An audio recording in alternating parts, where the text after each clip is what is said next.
Assalamu alaikum wa rahmatullahi wa barakatuh. To my brothers and sisters in Islam, and salam to everyone else. This is Ali. This evening I want to talk about a very important issue. This evening I want to talk about an idea that I think to be extremely dangerous to this world. Now there's something I agree with atheists pertaining to religious ideas. I think very dangerous ideas are those that think themselves immune to criticism. But equally so, I think the most dangerous ideas are those that believe themselves to be immune to misinterpretation. And a particular idea that many new atheists, or better yet said, many anti-theists of the contemporary sort, believe is that moderate religious believers cover or justify the actions of fanatics, whereas anti-theist ideas and beliefs do not. I think this is a very, very dangerous idea. And I think there was no better book to show how dangerous this idea is other than George Orwell's Animal Farm. Anyone who has read this book will know about the unhappy ending, if you know what I mean, where the pigs are able to walk on two legs. Those who have not read the book, I suggest you do read it. I hope I haven't spoiled too much for you, but it is one that I think will open your eyes. The reason I find this idea to be dangerous is for three reasons. The first of which being that I feel that it indirectly makes responsible all those individuals who hold particular ideas. It makes them responsible for the actions of the few who do go out and do very immoral things. I think in turn this helps many other individuals to demonize the majority. I feel that this sort of mentality is no different in a sense than how a racist looks at a particular skin color. Now, while many anti-theists will say, well, we're not really saying that you're responsible, we're not really saying that you're doing this, we're not really saying, for instance, that all Muslims are responsible for 9/11. In some ways it is saying that, no matter how much you want to change the words around. Secondly, I think it ignores the real problem here. It ignores the fact, for instance, and I'm going to bring up Muslims here mostly, since this sort of accusation, this sort of idea or claim is really perpetuated towards Muslims in general. You know, groups like Al-Qaeda kill more Muslims than they do Westerners. Groups like Al-Qaeda are not influenced by Islam. That isn't where they're getting their motivation to go out and blow themselves up. That's not where they're getting their motivation. They're getting their motivation from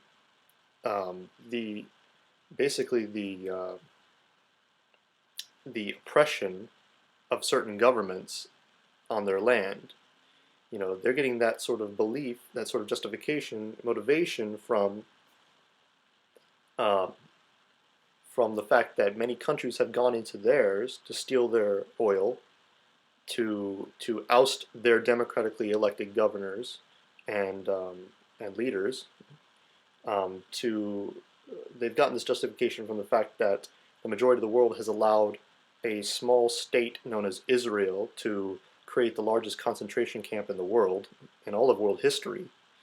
That's really where they're getting their motivation from, and the sort of fanatical beliefs. Islam has a very little part of that, and they misinterpret much of what Islam teaches in order to go down that route. So even if you got rid of Islam, even if you got rid of the belief, these people would still, and probably even more so, be fanatical.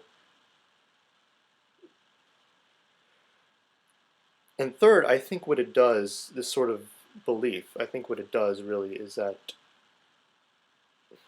it it prevents itself from being criticized. It basically it's only applied to religious people, but not to non-religious people.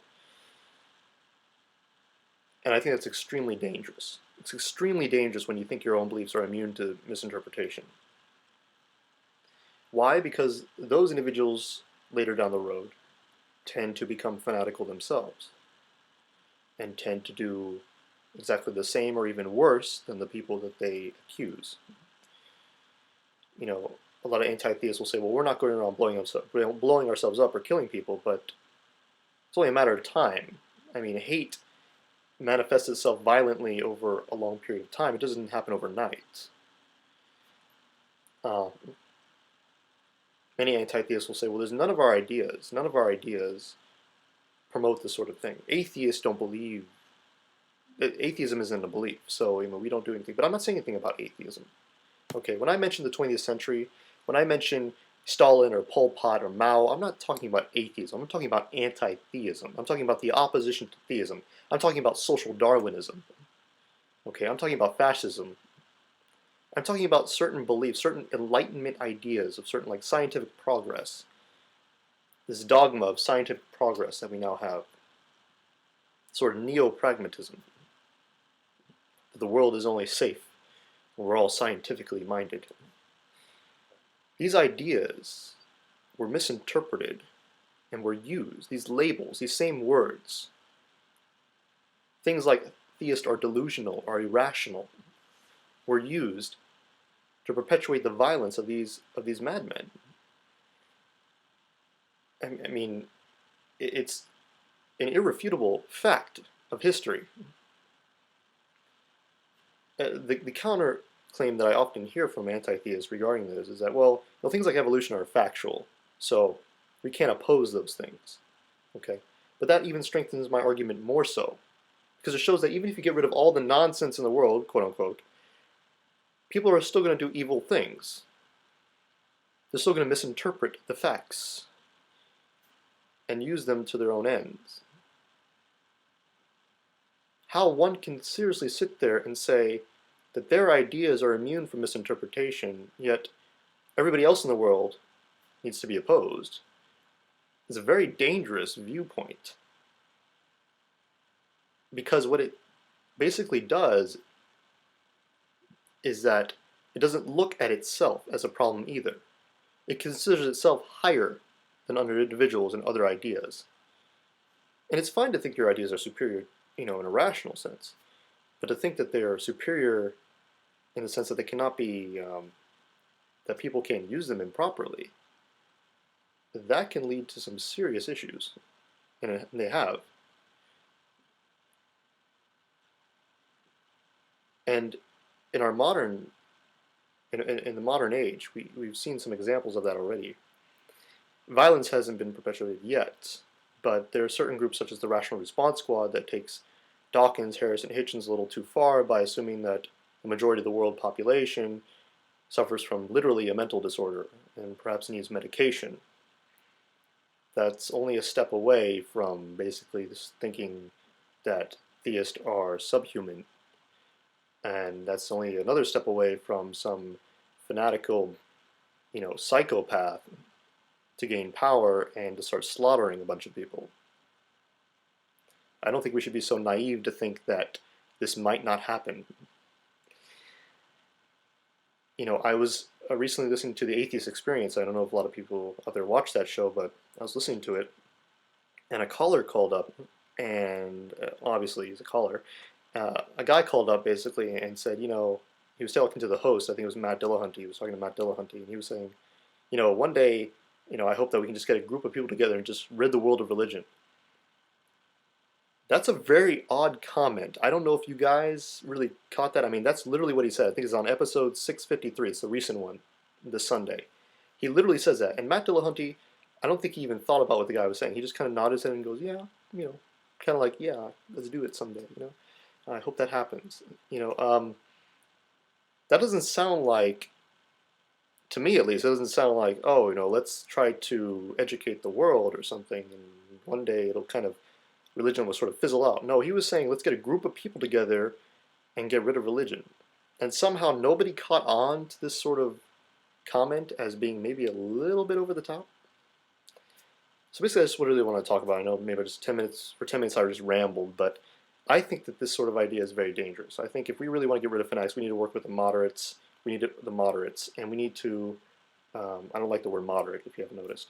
We need to work with, people who don't do these evil things to get rid of these sort of individuals. Trying to oppose everyone else is not going to help, as much as you want to believe that. No matter if you get rid of all the peaceful Muslims, all the peaceful Christians or Jews in the world, you're going to have those fanatics there, and it's actually going to strengthen them more. You need to think about it, because this sort of idea is far more dangerous. Take care.